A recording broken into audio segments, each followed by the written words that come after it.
Hello everyone, it's Nora or Willow, aka NW Analysis, and today we're going to be talking about Disney villain songs, more specifically my top 10 favorites. I was originally going to rank them all, but I lost motivation and original words to use. For now, here's a line for the part I used for Savages. There's a few rules for this video, and those are that I won't be including any cut songs, so I'm issuing my apologies to fans of Maleficent, Yzma, or Edgar's villain songs. And it also has to come from Walt Disney Animation Studios, so no songs like It's Our House Now or Oogie Boogie Song, as hard as they go. Let's begin. It disturbs me to see you, Gaston, looking so down in the dumps. Starting with number 10, we have Gaston. I was debating between putting this or the song from Home on the Range on the list, but I'm not going to compare this masterpiece of a movie to that ass. This song is great at showing off what a bonehead Gaston is and how massive his ego is, whilst also being a blast to listen to. There's too many good lines in here as well that make Gaston as iconic as he is. Will I try and mimic them? No, I'm not as epic as Gaston, you think too highly of me. The song shows off how much influence and power Gaston has over the village, and who would blame them with how much charisma he exudes. But even with all this power, he's still a complete idiot. This combo is what makes him such a threatening villain within Beauty and the Beast. I also love how they animated Gaston in this song. I don't know why, it's perfectly goofy just like him. This song is the setup for his plan, but my number 9 spot is the execution of it. Right baby, 2 Gaston songs in a row. The mob song is proof that everyone loves Gaston as much as they say in the previous song. It ties back into what makes him so incredible as a villain. He rallies an entire town to kill this innocent beast just with pure charisma and quote-unquote likability, even if he is a complete idiot. The mob sings, "We're counting on Gaston to lead the way." These morons follow him no matter what, and it shows the true danger of giving a dumbass power.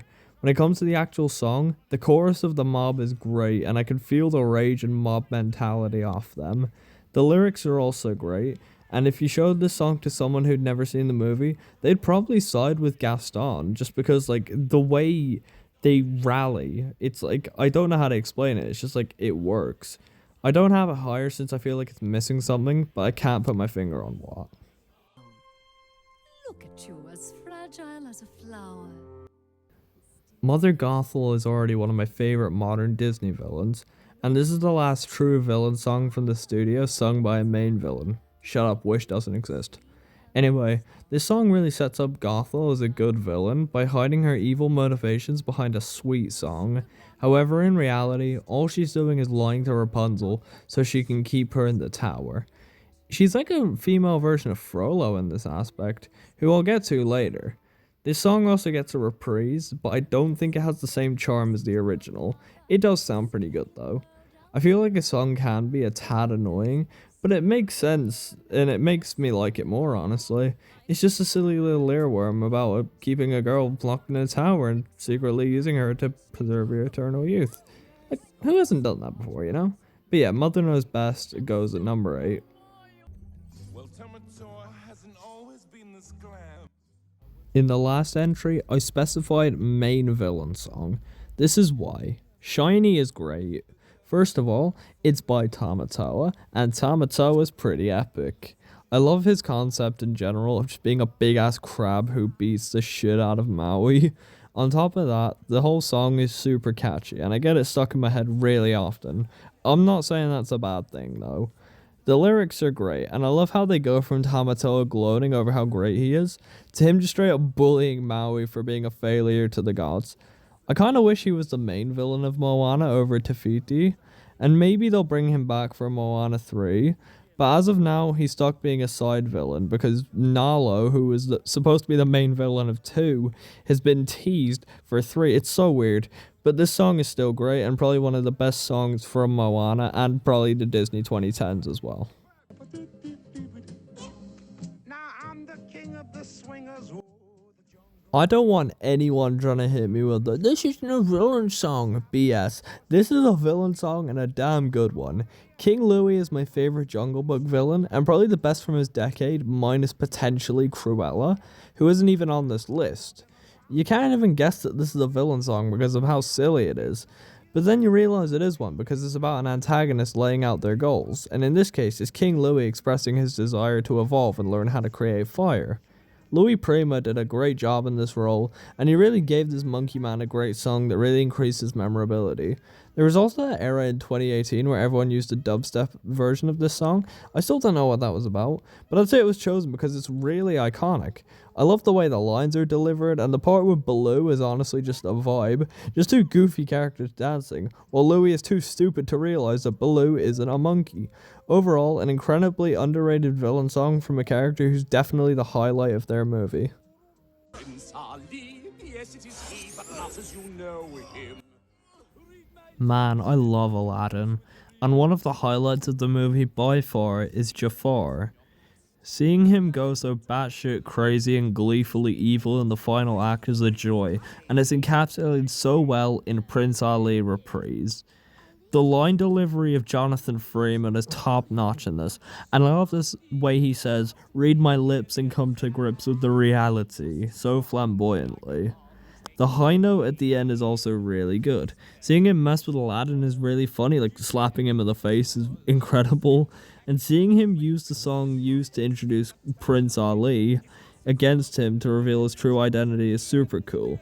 My only complaint is how short the song is. It's way too short. Otherwise, a phenomenal villain song from a phenomenal villain. I admit that in the past I've been a nasty. On to number 4, Poor Unfortunate Souls. I absolutely love deal maker villains like Bill Cipher, or someone who will come up very soon, and Ursula is one of the best villains I've seen in terms of this aspect. The slow beginning really settles you into her as a character, and the way she paints herself as someone who just makes deals is really telling of the kind of person she is. She sees herself as morally grey, since she knows she isn't exactly good. The way the song builds is also super satisfying, and the pressure on Ariel feels super real, leading to a climax that literally gives me chills. Pat Carroll, rest in peace, did a fantastic job playing Ursula, and her musical talent is really shown in this villain song. It's also rare to see a villain song set up the protagonist's journey in the story, so this is a stellar change of pace. This song proves why Ursula deserves her spot as one of the most iconic Disney villains and one of the most iconic animated villains. That's an echo, gentlemen. Just a little something we have here. Keith David. Keith David. Keith David. Keith David. Keith David. Keith David. Can you guys tell that I like Keith David? I do, in case you can't tell. It isn't like my Has-Been Hotel video gave it away or anything. Anyway, Friends on the Other Side is great. The start is really fun, introducing Dr. Facilier incredibly well.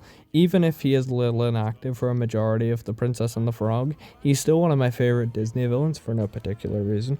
The song's animation is incredible, with the visuals being so vibrant and memorable that it made my jaw drop on the first viewing. This song is also incredibly iconic, and I see it used all the time on TikTok, mainly just by that one dude who's always doing magic tricks. I don't know if you've seen him before, but here's a picture of him. Anyway, I think there is one negative part to the song, and I feel like it drags a bit around the middle. But even then, I still love it. It goes to show why Facilier is one of the most iconic modern Disney villains, and certainly deserving of the number 3 spot. But there are 2 songs that I prefer. Where do I even start here? Scar is my favorite Disney villain of all time for multiple reasons, and this is certainly one of them.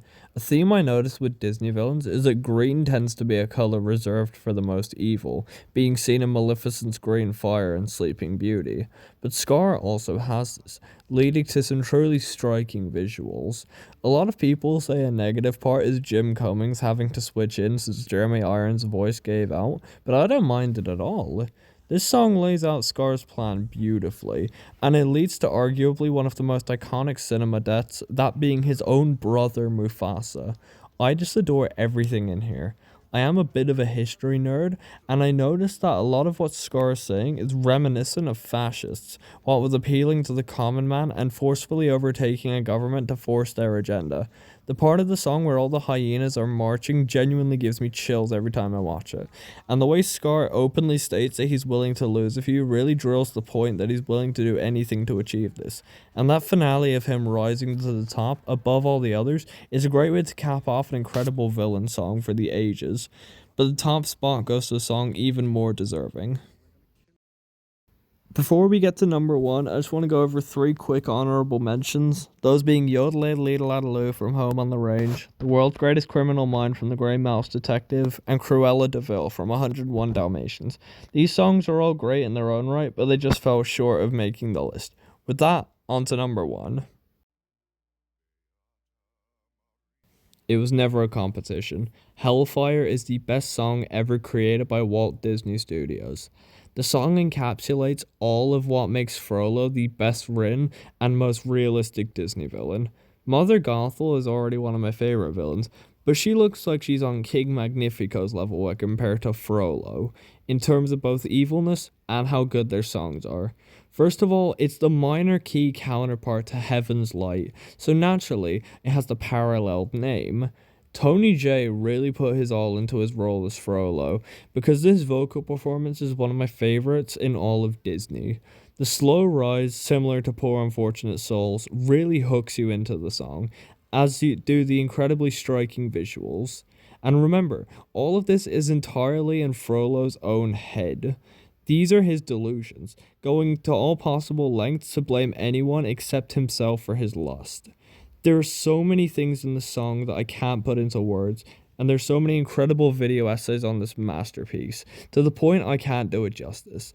This song is the best song to come out of any Disney film, and easily deserving of the top spot on my list without a doubt.